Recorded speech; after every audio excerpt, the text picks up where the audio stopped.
Ẹ káàbọ̀ sórí channel yìí. Ẹ jọ̀ọ́ fún ìgbà àkọ́kọ́ tí ẹ̀ ń bá wo channel yìí, ẹ jẹ́ bá tẹ subscribe button láti lè máa jẹ ọ̀pọ̀lọpọ̀ àǹfààní, láti lè máa rí gbogbo review tá à ń ṣe fún yín lọ́lọ́kan òjọ̀kan. Nínú sinimá tí ẹ̀ ń wò yìí, òun ni à ń pè àkọlé rẹ̀ ní Ọmọ Wa. Juliet tó fakọyọ pẹ̀lú Aisha Raji àti Rotimi Salami àti bẹ́ẹ̀ bẹ́ẹ̀ lọ, àwọn òṣèré jàǹkànjàǹkàn náà kúnnú iṣẹ́ yìí. Ẹ wò ó, kí ni à ń pè ní ọmọ wa? Ta ló ń jà sọmọ gangan tó fi di wípé Gateman tó jẹ́ Sẹ̀míánù tó jẹ́ producer iṣẹ́ yìí, tó fi di pé òun náà ń jà sí ọmọ tó fi ní òun lòun lọ́mọ.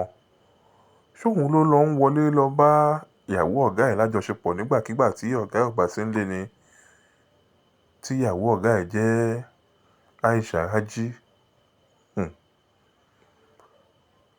Executive producer iṣẹ́ yìí, òun náà ló produce Ọjọ́ Ìbí àti Ìbejì Òrìṣà, Channel TV.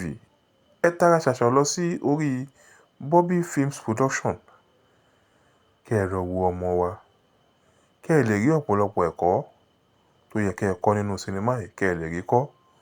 Nítorí wípé ẹ má jẹ́ ká fi ọ̀pá pọ̀lọ̀pọ̀lọ̀ ejò. Bẹ́ẹ̀ ni, ìròyìn ò támojúbà, tẹ́ ẹ bá débẹ̀ lẹ máa mọ ohun tó ṣẹlẹ̀ nínú sinimá yìí. Eléyìí lékè nkà, àrà kéńgé, àrà mi ò rí rí.